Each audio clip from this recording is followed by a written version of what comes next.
welcome to Moonlight Movies. I'm here and I'm still waiting on my sister. I don't know.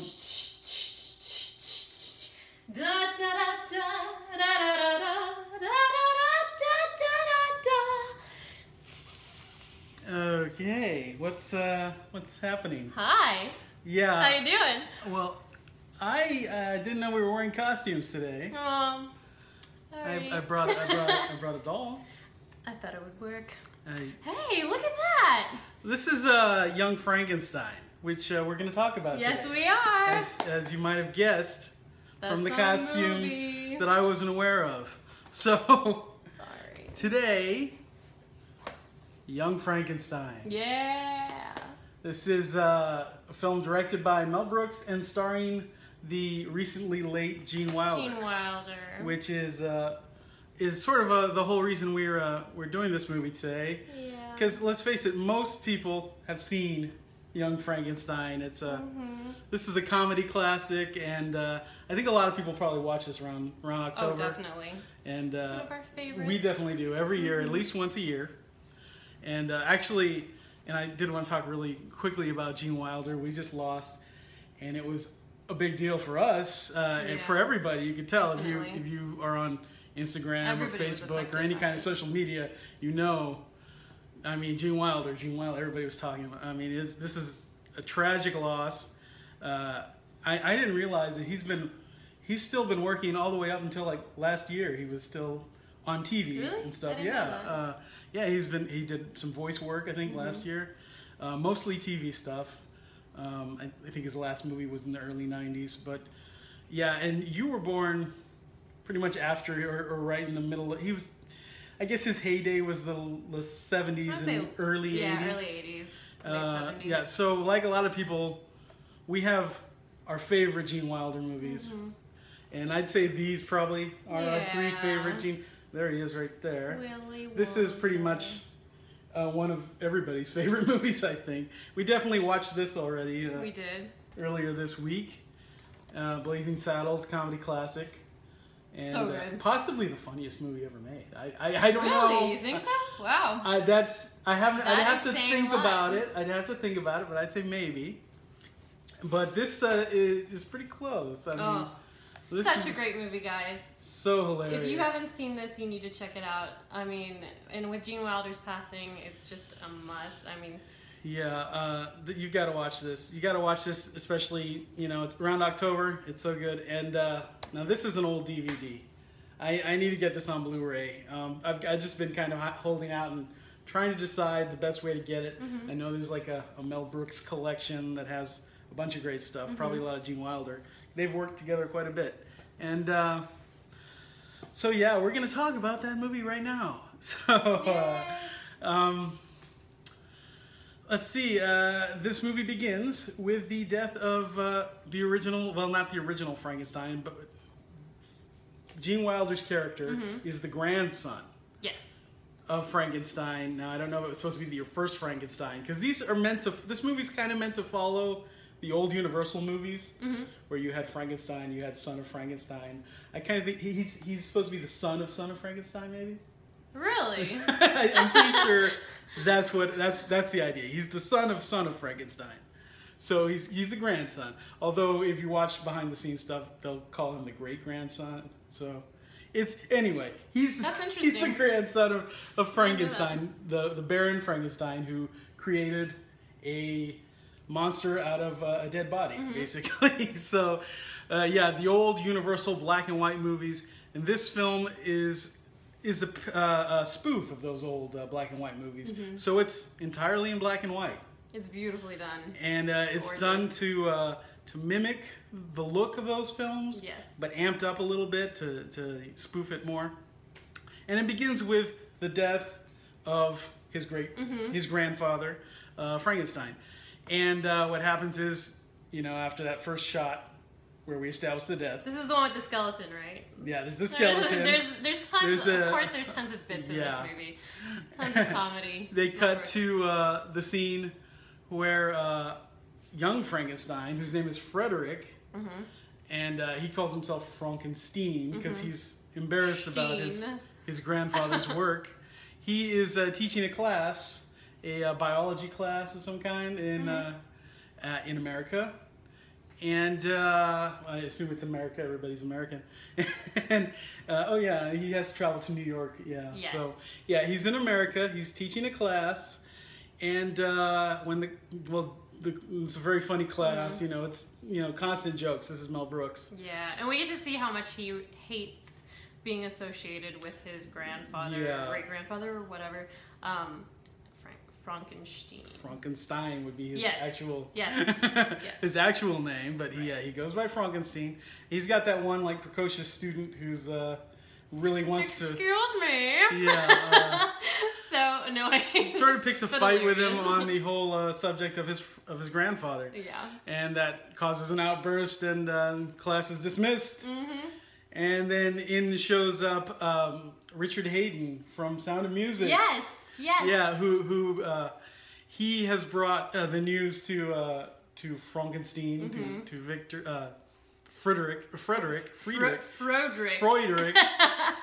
There's a lot of name play in this movie, but he brings the news of the grandfather's death, and the castle that he's inherited. So yeah. So. He's reluctant. Frederick says goodbye to his fiancée, who is played by Madeline Kahn. Who is amazing. Yeah, I love her in this. She's hilarious, and I would have to say, every time she's in the movie, it's like she's 10 times better. Dead on amazing. And the movie is amazing always, but then you put any scene she's in is like 10 times better.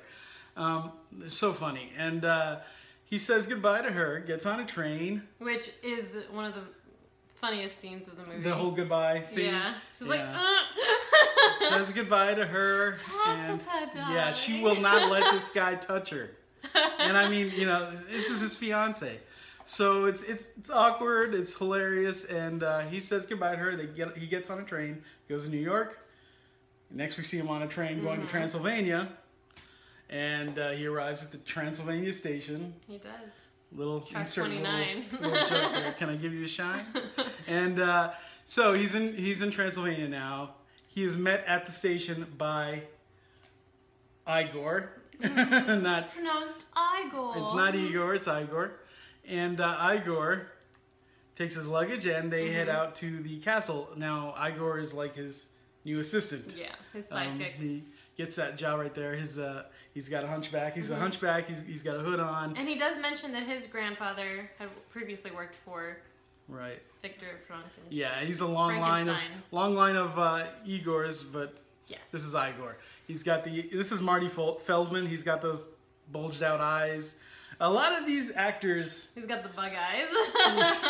Yeah, and I was actually the reason I brought up that this came out like a little bit. Well, this was before your time. This was like a year before I was born. This movie came out. It was like 74, I believe. So so most of these actors, this is what we know them from. Like That's true. Marty Feldman, who plays Igor. This is the only movie I know, and I know all these guys. Like everybody in this movie, very prominent actors. They've done tons of work, but like a lot of them we only know from this. So Marty Feldman, Igor, takes Frederick to the castle.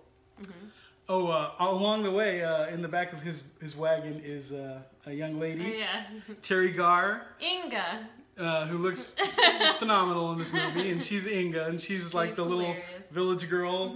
The saucy village girl who wants to give him a roll in the hay. Now she's the one who's really going to be his assistant. Igor is like his slave practically. Yeah, basically. And you've got her who's like his assistant, his like medical assistant in the lab. And so they go to the castle where they meet another character. Now there's a lot of jokes in all this. It's almost. We don't want to go tell you all the jokes. Yeah, we don't want to tell you all the jokes. But as we say, they're just meeting characters. No, there's a lot of like jokes in between in the process of getting from A to B and meeting these hilarious characters. Exactly. All these characters are so funny. Frau Blücher. Frau Blücher.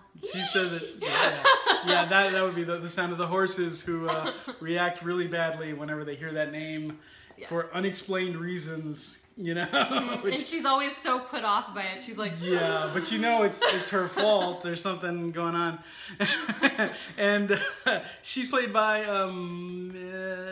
try to remember her from all those Disney movies. Cloris Leachman. Yeah. Cloris Leachman. Yeah, I know her from Disney movies. I know her from Mary Tyler Moore. Mary Tyler Moore. Yeah, and I know her from like Herbie Goes Bananas. Oh yeah. And some other stuff. And I just saw her in an episode of the Hitchcock.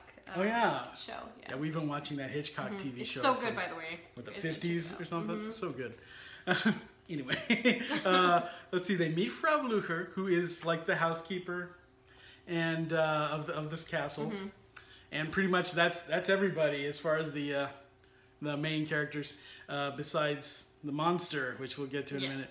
So Friedrich is exploring his castle and getting to know everybody, and but he's kind of focused on finding his grandfather's diary.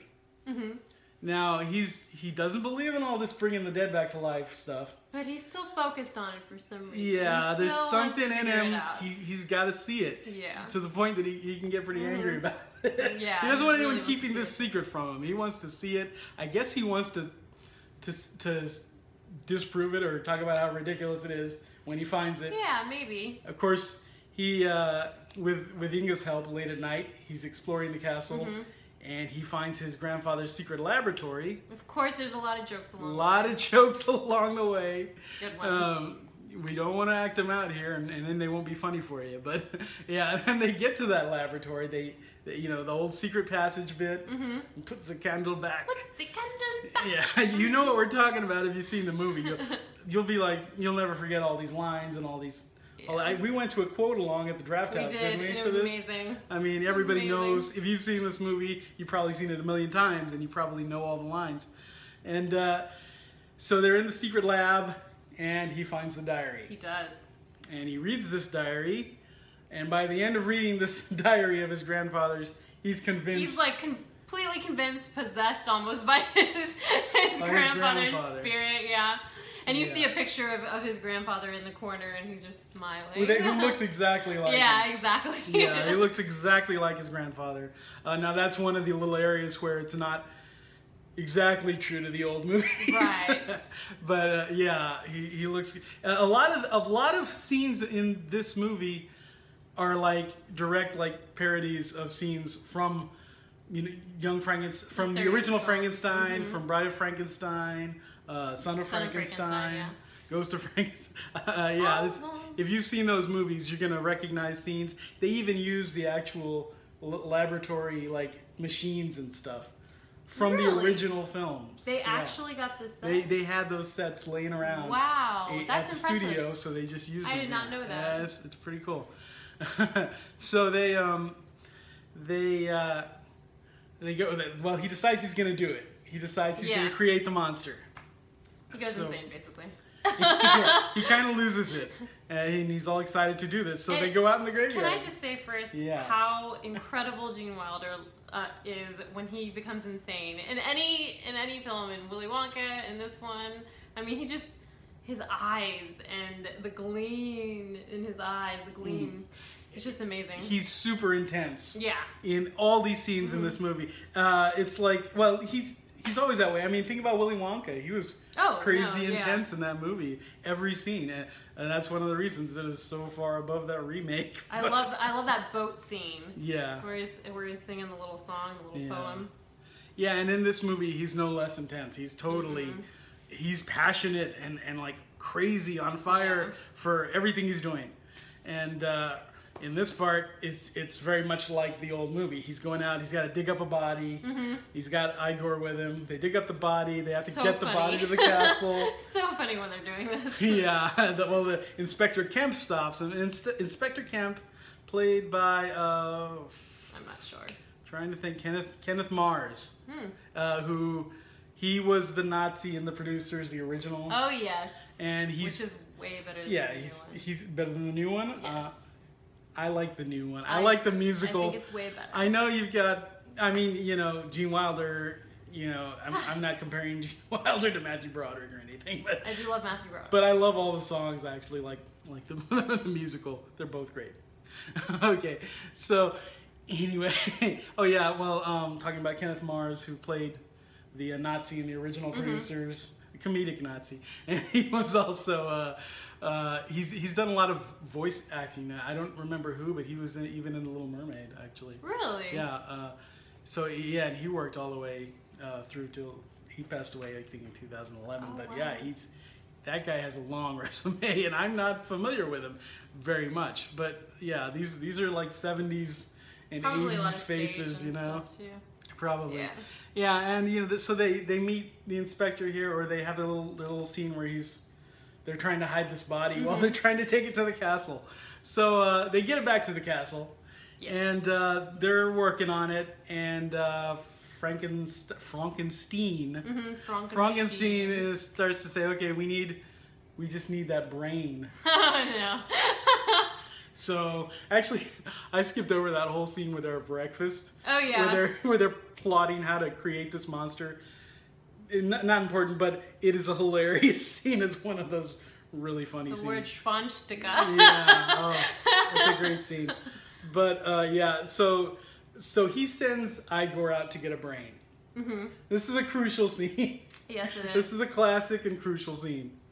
And he goes out to, I don't know where, someplace in town. Oh yeah, I mean, some kind of medical supply place or something. To a laboratory. Some kind of laboratory where they have. They're like, if it's after 5 p.m., slip the brain inside the night slot. They had a brain deposit slot. It's crazy. And so they have all these brains in jars, right? And he's been sent to get a certain specific brain because it's a genius brain. Hans Gruber. Okay, so he's out to get Hans Gruber's brain, and it's right there. It's labeled. Yeah. So Igor grabs this jar, and there's a mirror right there. He sees himself in the mirror. And he scares himself and drops it. At first I was like, come on, why'd you... But I guess Igor would I totally believed that he would do that. Pretty shocking to see in the mirror there. So he drops it. The jar smashes, and the brain is like in pieces. Which I did not know that happened to brains. It's kind of gross. At least, yeah, it was nasty. It was. So what does he do? He turns to the next brain that is labeled abnormal. There had to be more brains there, but he gets this abnormal brain, and it says "do not use," which I don't know what people would use them for, but they're just looking at it, they're cutting it up and experimenting and stuff. I guess that makes sense. And it says abnormal, so he goes back with this brain to the castle, and they put it in the monster. Because it's from Abby. Abby normal, but that's revealed later, and that's a big joke we just spoiled for you. Sorry. Nah, it's okay. I was gonna do it, but anyway, yeah. So they get the brain into the monster, and they go through the motions with raising the platform and the lightning hitting it, and it's very funny. There's all kinds of jokes all the time. Yep. And nothing. The monster seems to not be alive. And he is, Dr. Frankenstein is just incredibly depressed from it. He's totally distraught over this. So, yeah, they're having breakfast again or dinner or whatever, and he's just totally focused on this and frustrated. So many good jokes that I just want to say, but we don't want to ruin them for you. Right. So, yeah, they're sitting there eating their food, and they hear a noise. A yummy sound. A yummy. Somebody says, "How's the food?" And the other one's like, "No, that wasn't them. That was the monster." And so they immediately get up and they rush over to where the monster is in his little chained up dungeon area. And he's alive. Yeah. And so they... But right before he goes in there, Gene Wilder is like, look, is this? No, that's not that part. Not yet. Okay, never mind. Okay, they unstrap the monster. Yes. And he's a maniac. And they have to give him a sedative. And just don't say it. Oh, I want to so badly. Actually, that's the later part anyway, where they say that. Oh yeah. Okay. But they have to knock him out or whatever and strap him back down, right? Is that the part where they do that? Yeah. And so that's where they go through the questions about where'd you get that what was wrong with that brain? Was that Hans Gruber's brain? And Gene Wilder's expressions throughout this whole thing, Oh, God. the way he looks at Igor, the way he looks at him is just like total. Oh, God. There's so many like excellent expressions, facial expressions that are a joke. Each one is like just that's the joke. It's just this great reactions. These awesome slow burns. Whose brain did you put in there? Just the expressions. Abby alone. something. Abby. Abnormal. Okay, Abby normal. That's what. That's what. So what happens after that? They are stressing out about this and discussing this, and and then the angry mob starts knocking on the door. Right? No, there's no. Is there a mob already? I don't know. Maybe not. Oh, well, they've got him. Wait a minute. The inspector comes to visit. Oh, it's the inspector. Yes. Okay, the inspector comes to visit at that time. The inspector comes to visit. They've got the monster strapped down, and the inspector comes to visit. And the inspector wants to make sure that he's not following in his grandfather's footsteps by creating another monster. Right. Because they remember the previous movies where I think this inspector character is actually from one of the movies. Really? Now I don't know if they changed the name. I don't remember exactly. We got to watch all those movies. It's Halloween. We do. But we always try to watch all those Universal Monsters movies. Yeah, there's an inspector in one of those movies, and he gets his arm torn off. Wow. And this inspector in this movie That's has cool. a wooden arm. They did that. Yeah. And he's talking about the previous times with the father and grandfather. Which, by the way, he's amazing at darts. Yeah, they're well. Yeah, it's a very funny dart game as they're going through this discussion about not creating a monster, and of course Frankenstein is completely insisting he has no interest in that, and he doesn't believe in it and everything. So they they send the inspector on his way, and meanwhile, Frau Blücher. If I'm not forgetting something, she goes down there and sets the monster loose. Yes. Now, I hope I'm not forgetting anything great, but yeah, there's so much good stuff in this, and there's so many jokes. Yeah, she sets the monster loose because she really wanted them to make this monster, and she's so happy because she's kind of obsessed with the original Frankenstein. So the monster goes out to explore. And he finds first a little girl. Is that he first finds the little girl, and that's that's a classic scene. This little girl reminds me of the little girl from The Bad Seed. The Bad Seed. You ever seen the original Bad Seed? Yeah. Yeah, the original. Yeah, a little blonde girl with braids, plucking flowers and just throwing them into I love my pretty little flower. Singing that song, throwing these flowers into a well. Yeah. And now, if you remember in the old movies, there's a little girl like that, and Frankenstein's monster stumbles upon her, and he drowns her. This one, though, you're almost just like shove her in. Well, push her in. And you kind of expect that to happen. In the old film, she was throwing flowers into a pond, and they run out of flowers. They're both doing it together, and so out of flowers, he picks up the little girl, throws her in, drowns her. So you expect that to happen in this one. But that's not what happens. The next scene, and that kind of ruins the joke. Yeah, we won't tell you. Well, okay. I shouldn't have said it didn't happen. But did we say spoiler alert? Spoiler alert. So we can just say whatever. Okay. And we always do this. We always do tons of spoilers. We're just explaining the movie. So anyway, he goes from there to a blind man's house. Now, this blind man is played by Gene Hackman. Who I did not even know. I think I just realized it today. A lot of people don't realize that. I'm sure I've told you before. He's that well disguised. Gene Hackman. But I know that voice. I mean, I love Gene Hackman. And that's one of these actors that we are familiar with because of Superman. He's one of the great Lex Luthors. Yes. So and he is just hilarious as this blind man. He actually asked them to give him a role in the movie. And that was pretty much all they had, and yeah, he did an amazing job. One of the funniest scenes. I would say you've got those slow burn expression reaction scenes. There's one in this scene that is just hilarious that the monster gives after they do a toast. But I won't ruin everything. But yeah. Did we say who the monster was? Peter Boyle is the monster. Yes. Peter Boyle from, I'd say you probably are most familiar with him from Everybody Loves Raymond, where he plays Raymond's father. He's fantastic. And he's amazing in this movie. And again, he has a long resume, but you know, we were born kind of like late to know most of these actors, but this is a classic, so we know it. And yeah, he's amazing as the monster, and a very different looking monster. He's like bald, mostly. Yeah. And once again, he gives these looks. He got like a zipper here. Perfect. Yeah, amazing expressions, very funny. He makes the Frankenstein monster funny. Yes. And not in a way that in a way that like keeps this like because you always, respect for the characters. Right. You always feel sad for Frankenstein, and you still do. Excuse me, the monster. You always feel sad for him, and you do hear, but at the same time, you're like. It's funny. It's still funny when he gets hurt. You can put yourself in the monster's shoes almost, because he goes through a lot of ridiculous situations.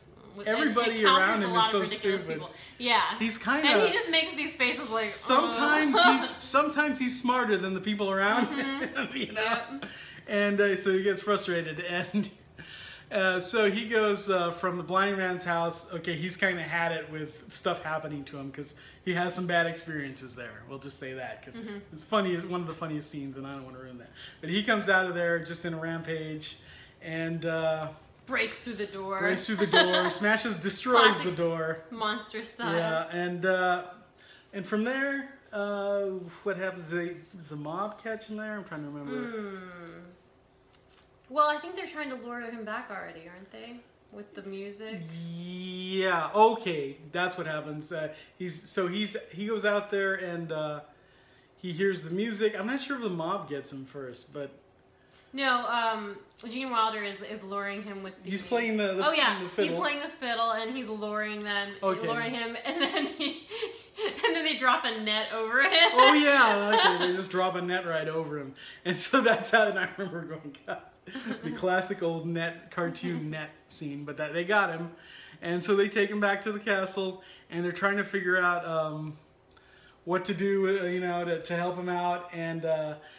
Gene Wilder says the only thing that's going to work on him now is love. Oh, yeah. So that's when he says, I'm going to go in that room. Oh, yeah. I want you to lock the door behind me. No matter what you hear, no matter what. Do not open that door. Don't open the door. So he goes in there with the monster. And looks at him. And immediately turns to the door and says, let me out. What's the matter with you people? It's amazing. And it's when he goes into these rants in these movies, it's you know that scene at the end of Willy Wonka where he's telling you get nothing, and he's totally in that character, and he's just exploding, and he does that in this movie a few times, and he's just so good. He becomes these characters. Gene Wilder is amazing, So they don't let him out because he told them not to. So he turns to the monster and immediately switches into this, hey, handsome. Hey, you. You know why people don't like you? They're jealous of you. And so he goes over there and he talks the monster down. And because the monster is smart and he understands things, he's like, somehow, yeah. You're right. It works on the monster, and the monster... And he gives him some motherly love to the monster, and it works. So, next scene, he's on stage. Yes. This is like the whole King Kong thing where it's like he comes out on a stage and he brings out his monster, the big unveiling. The whole scientific community is in the audience in this like big opera house, and they start singing and dancing. He starts exhibiting. First they do, let's demonstrate the motor functions. The classic things, yeah. The tap on the knee and all this stuff, and then break out into a song and dance routine. If you're blue and you don't know where to go to, why don't you go where fashion's putting on the Ritz. Yeah, that's how the monster sings it. It's hilarious. This is a musical number that Gene Wilder had to talk Mel Brooks into putting in the movie. Which this movie would not be the same without it. This is crazy. The epic scene from the movie is Gene Wilder and Peter Boyle in tops and tails and singing, putting on the Ritz and canes. And they're doing a little flip thing. And they do this whole routine. I wanted to talk more about Gene Wilder, but I sort of got into the movie. But he actually co-wrote this movie. He actually came up with the whole idea. And then they brought Mel Brooks in to direct. And so they wrote it more thoroughly together. Genius. But this is Gene Wilder's baby, this movie. And so they're doing putting on the Ritz, and one of the light bulbs explodes, and causes a little fire. Freaks out. Monster freaks out, rampages, and so same old at this town. And right away, Gene Wilder's like, "What have you done? What you ruined me!" Yeah, so he just like turns on the monster immediately. So immediately like they capture. That's where they capture the monster, right? Okay, so then they've got the monster in chains in a cell at the jail, and Frederick is back home in the lab, and he's trying to think. He's saying, if only I could figure out a way to balance out his brain, he'd be fine. Okay, but he can't figure out how to do it. And while he's trying to figure this out, Terry Garr, his assistant, Inga. Inga wants to help give him some peace. They end up getting it on, and as they're having some afterglow there with their cigarettes, as they always did after sex in the 70s and 80s, there was always a cigarette smoking in the bed scene. As you do. As you do. And in walks Frau Blucher to tell them that his fiancée is coming. Is on the way. Is already on the way. Going to be there any minute. Go. I suggest you put on a tie. I love that. So he's got to get, kind of put everything aside and focus on the fact that Elizabeth is showing up, Madeline Kahn, and so she does, and she walks on the screen, and it's immediately it goes from one of the funniest movies ever to just like incredible. When she's on this, she's just hilarious. So she meets everybody. Her and Igor have this hilarious little thing. She's just kind of grossed out by him, and he's flirting on. But at the same time, turned on by him as well. No, I don't think so. At the beginning, yes. No, I think she was just totally fluttered. No, I think she was just like kind of. I don't know. I think she has a thrown off by that. I think she has a weird kind of fetish. Okay, maybe. Well, okay, I kind of see your point. I think she was just like weirded out by him. It was kind of shocking. She's a little kinky, and you'll see it later on. I can't disagree with that. I don't know if she knows it yet. No, exactly. Okay, so they go from. Okay, she comes in and meets everybody, and the monster gets loose. He does. He escapes, and. Okay, well, now take me from there. I want to say he comes across her. Does he come and kidnap her? Is that what happens? Oh yes, because she's in her room getting dressed, or no, she's turning in for the night or something. Okay. Or she's singing da da da da. Oh yeah. Da. She's like brushing her hair. She's brushing her hair and telling Gene Wilder she's not gonna have sex with him. Yeah. Or even, that's what it is. Or even kiss with tongues. She rejected him, Gene Wilder, that night. Until they're married, nothing. So.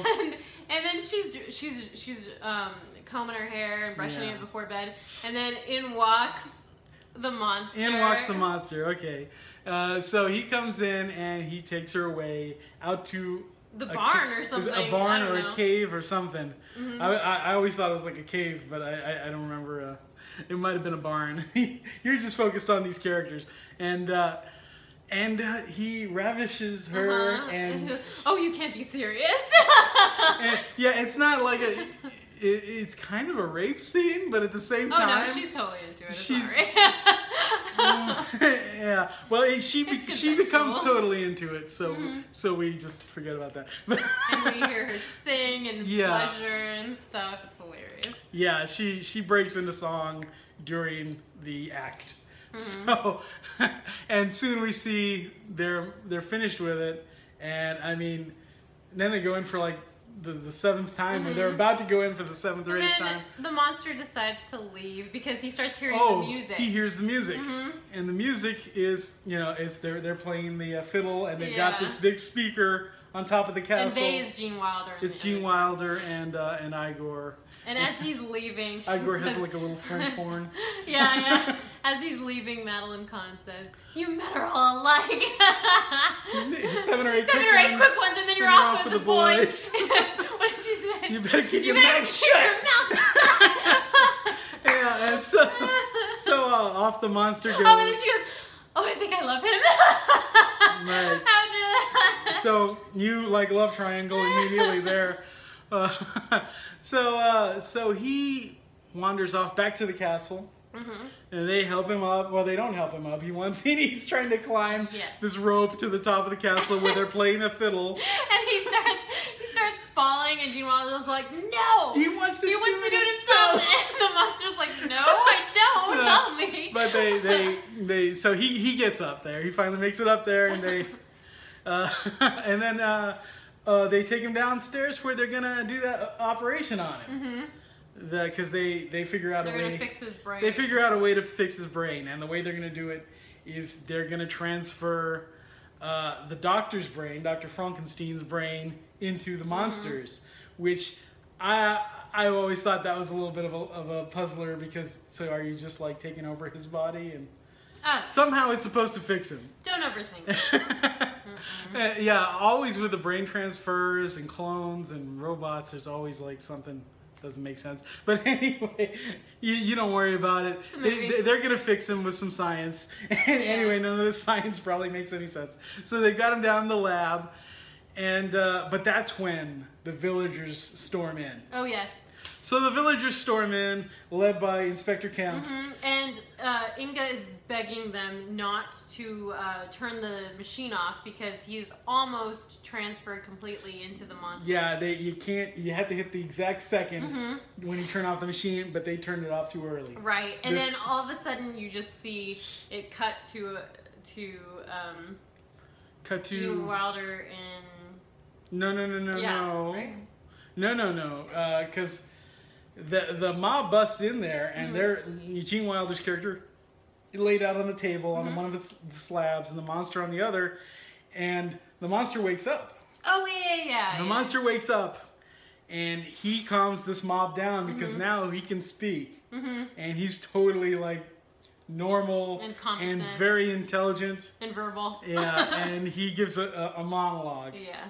About this poor genius, this mad genius who's like his father, was just trying to help him, and how he gave up his, they think he was probably dead. He gave up his life to help him or risked it, and so the mob, now that they see that he's not a monster anymore, they're fine with him, and they all go home, and the monster, Igor, and Terry Garr's character, Inga, are all in there, huddled around Gene Wilder, who is on the slab, just totally not moving. Then we cut. Okay, that's when you cut. Then we cut to Gene Wilder walking, and this is pretty much already the wrap-up, guys. Yeah, this is the end. We didn't really point out what the climax was, but yeah, it just runs through. Yeah, and he comes in with one of these sudden, they used to have these sudden endings in those Frankenstein movies with like a wedding or just walking in and saying everybody's fine. End. And in this scene, Gene Wilder comes in carrying Terry Garr. Yeah, and they're singing bridal music, or what was it they were singing? I don't know. But they just had their wedding. Yeah. So he's carrying her into the bedroom. And he seems to be fine. Gene Wilder, Dr. Frankenstein, seems to be totally fine. Oh, by the way, he does go by Frankenstein now. Oh, yes, he's... Actually, ever since he created the monster and brought him back to life. It's not Frankenstein. My name is Frankenstein. Yeah. And then you hear the music go. So Frankenstein, Dr. Frankenstein now. He brings in his new wife, Inga, and they crawl into bed and they're just, talking and all happy. Mm-hmm. And then you cut Oh, wait, she asks him, No, that's after. That's after. That's after. Yeah, okay. They're just talking, no, she went to go and get her negligee on, and whatnot. And then it cuts over to the monster, and he's lying in bed, reading a newspaper. He's totally totally intellectual, typical. But also typical, just a husband, like middle-aged husband, just in bed waiting for his wife to get into bed. And far away you hear Madeline Kahn doing her little singing, and she's like, and then she's saying housewife things or wife very things. Housewifey things to the monster. So we know now stuff that about these two poopy are. undies and things. I put a new hamper out for your poopy undies. It's hilarious. And she makes her way to the bed, and basically you see these two are now a married couple. Yes. And they're it's like they've been married for a long time. And she has totally transformed into the bride. Oh yeah, she got these white streaks in her hair. Yeah. Like when she got kidnapped, she was so scared when she got taken. And so in this final scene, when he ravished her, she immediately got these white streaks. No, it was before that. It was when he kidnapped her. Oh really? Yeah, and that would have been funnier. I think it was when. It would have been funnier if after they had sex, then the white thing. Maybe it was. I don't think so. But anyway, yeah, she's fixed herself up for him for that night, and she's got her hair like this, and a little more afro-y. A little more afro-y. It's a big, huge thing, and so she gets into bed with him, and then we cut back to Dr. Frankenstein. Yes. Now I don't know. I assume this is all happening in the same castle. Or were they in a house I don't remember what the decor was. It seemed a lot brighter in the monster's Maybe house. they went back to America. They were in their own apartments. And they might have just went back to America. Oh yeah, they had to have because she talked about she was her talking father, about her mom's party and them having gone to the mom's party. So yeah, they must have gone back. So they went back to America. The monster and his bride are in America together. But Dr. Frankenstein now. Frankenstein. He is there in the castle in Transylvania, and they. And Inga is just saying, "There's one thing I don't understand. How did if the monster got part of your brain, what did you get of his?" And then we didn't do this joke before, but it's back to the. Yeah, I don't know if we mentioned that before, but anyway. That's the having sex monster noise, where he basically... And his eyes get super wide. Yeah, incredible sex machine monster. Yes. So basically that's what he got from the monster. And then we see... Inga, she breaks into song. She breaks into song while he's ravishing her. Just like Madeline Kahn. Then there's a slow pan out of the window, and you see Igor, he's on the window...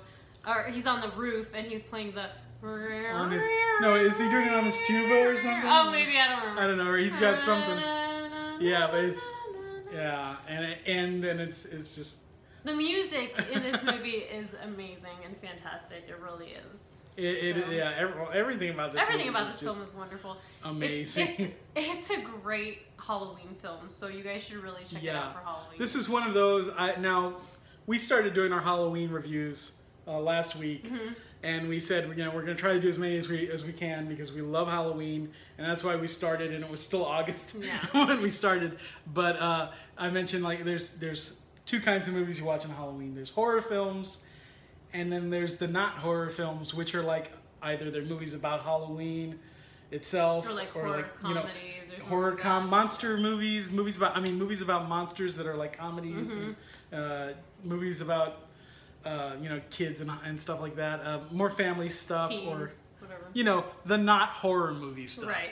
This is one of the great ones, that is not about Halloween, but it is just, you can watch this on Halloween night. I've done that before. You can watch this. This can be your starter. You can watch this in February. We watch this all year round, and we watch it multiple times, probably around October, but. Yeah, this is one of the greatest Mel Brooks movies. I'd say this one and Blazing Saddles are like the best to me. I love Spaceballs. Spaceballs is fantastic. Yeah. I know a lot of people don't like Spaceballs. How do people not like Spaceballs? What's wrong with you guys? Especially like the younger you go, they really don't get it. Now maybe they're just not. I don't know. It's a Star Wars spoof. I guess there's a lot of dated jokes in it. People do not get it. I will say this. In the 90s, Mel Brooks made a Dracula movie called Dracula Dead and Loving It with Leslie Nielsen. Who I love movie. Leslie Nielsen. Great movie. How would you compare it to this? It's very funny. I think it's funny. I mean, it's not classic. This movie is like a classic. You know, the other one is Dracula Dead and Loving It. I saw it in theaters.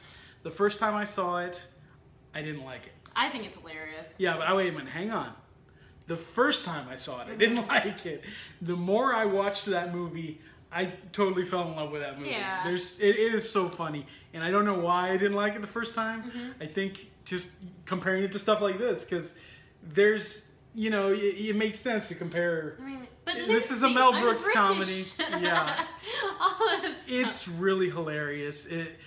There's something about movies though from the 70s and 80s. They have a quality, even just a picture quality that you cannot recapture. And from the 90s I mean, today we were just watching 70s horror films all day on YouTube. Yeah, somebody put up a bunch of 70s like B horror films that we had never even seen before, which is rare.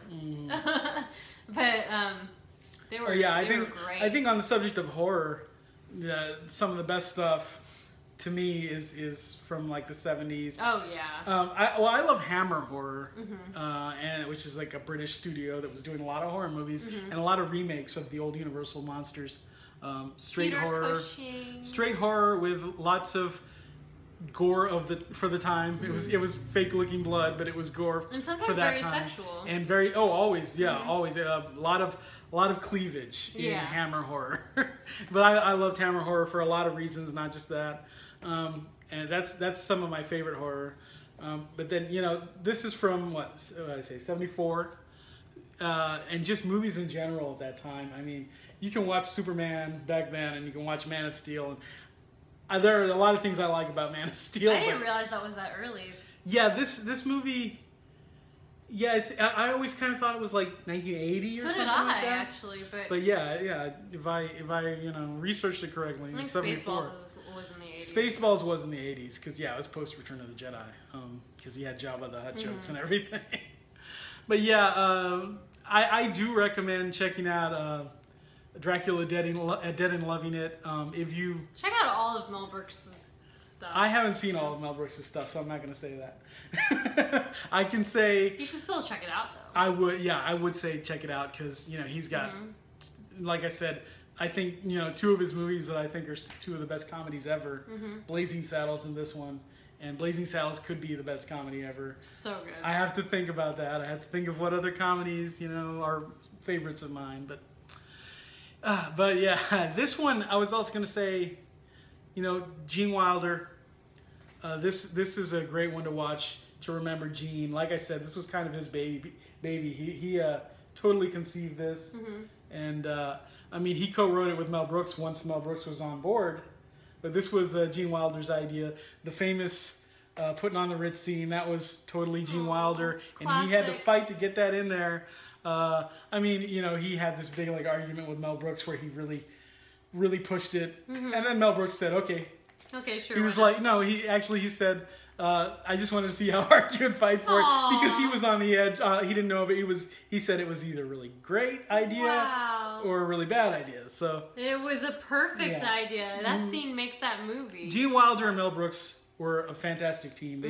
They worked together a few times. Producers, this one, Blazing Saddles, probably some that I'm not remembering. And I'll have to say that my familiarization with Gene Wilder is mostly from those movies and Willy Wonka, of course.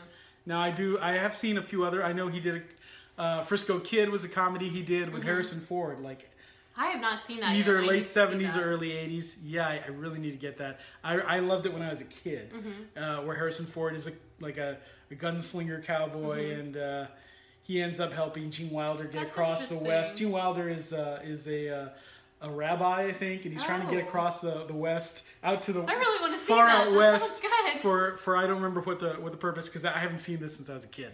But yeah, I remember liking it a lot as a kid. But of course, I was obsessed with Harrison Ford because Han Solo, Indiana Jones.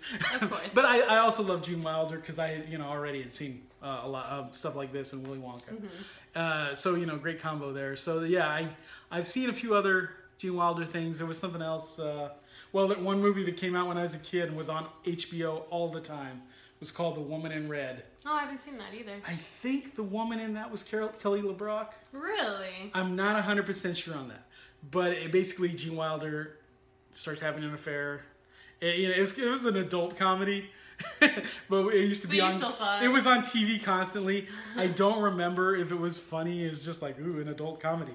So I don't remember a thing about that movie much. Just little things. And I've probably seen some other Gene Wilder stuff. But the stuff that we love, I mean, you watch his performances.